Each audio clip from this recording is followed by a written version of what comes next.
Don't Breathe comes from the creative team behind the most recent Evil Dead remake and stars Jane Levy once again as this lead character that's breaking into the house of a blind man. Her and her two friends have done small robbery jobs on the side, and when they hear that this older blind man just may have a large inheritance in that house somewhere, they think, well, this is going to be easy. Little did they know, this guy is not going to give that money up easy, and we have a 90-minute suspenseful, edge-of-your-seat thrill ride that I loved watching. To say this movie is tense is an understatement. The sound design, the editing, the performances, the directing, the musical score, all of these things come together to make an absolute white-knuckled experience. I often found myself holding my breath throughout the runtime of this movie, just like the main characters would do, as this man, played excellently by Stephen Lang, is walking through his hallways trying to find these kids, figure out where they are. A lot of the suspense generated in these scenes reminded me of those sequences in the game Until Dawn, where there'd be one of those things behind you and it says don't move, and you're supposed to hold the controller without moving it, and if you move the controller and the motion sensor thing goes off, the things find you. A lot of this movie felt like that. The concept behind this movie is genius. It's such a great idea. They get every ounce of suspense out of this concept, and they did an excellent job with it. Her friend in this movie, played by Dylan Minnette, who was in Prisoners and Goosebumps, really gets a lot more to do in this movie than he did in those films. He gets to go to different places here dramatically, and I love seeing that. This movie is squirm in your pants. I mean, you're just sitting there.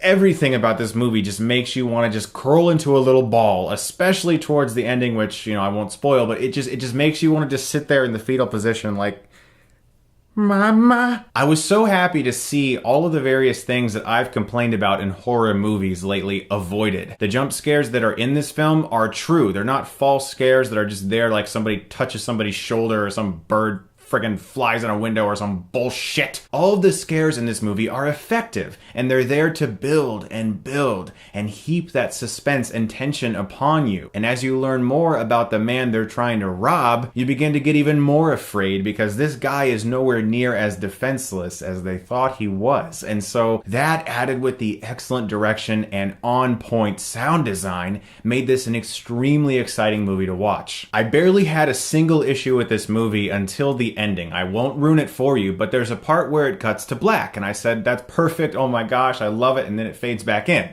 And there's like 3 more minutes. And these last 3 minutes felt like the alternate ending you might find on the Blu-ray special features. You watch it and go, oh man, I'm glad they didn't put that in. Except they put it in. It really serves no purpose to the movie. It does nothing for the characters. It's just sort of like, hey, here's some info for you. It just didn't do anything for the film or the characters. It was unnecessary to me, and I felt they should have just ended when it cut to black. Also, there's something as I watched this movie that began to nag at me. There are an absurd amount of similarities to Panic Room, David Fincher's thriller about a home invasion as well. A couple of them are just visual things, like the lead character looking almost exactly like Jodie Foster does in that movie. There's also a live wire, unpredictable, punk-like character who's in this film who is exactly like Jared Leto's character in Panic Room, not just by appearance, but the way he acts. It's almost like it follows the same basic structure of Panic Room. And I was just kind of thinking maybe it was me, until the end credits of the film are almost exactly like the opening credits of Panic Room, showing titles attached to architecture. Just like in Panic Room, those awesome opening titles are sort of recreated in the ending titles of this film. Also, when they first break into the house, there's a long, unbroken take panning through the floors, through the walls, showing us everything in the house, just like in Panic Room. A lot of the same story beats happen, a lot of very similar moments happen, and I'm not sure if anyone's picked up on this yet, but it does pay a little too much homage to Panic Room, and if they weren't going for it, it's an amazing coincidence because there's a lot of similarities. Besides those two things, I think Don't Breathe is a really fun thriller. I'm looking forward to seeing it again, and I'm going to give it an A-. Guys, if you're a fan of scary movies like I am, but good ones, check this one out in theaters. It's worth your time. Also, stay tuned this Sunday because I'm doing a video that I'm super excited about. I stumbled across an older movie that's about 11 years old called Stay. It stars Ewan McGregor, Ryan Gosling, and Naomi Watts. It was directed by Mark Forrester. It got very bad reviews and was received very poorly. But I saw something in this movie. It touched me. It affected me. It made me think. And I want to do an in-depth analysis of Stay. It's going to be up But this Sunday, I just delved super deep into it. I got like Zodiac Jake Gyllenhaal obsessed with it.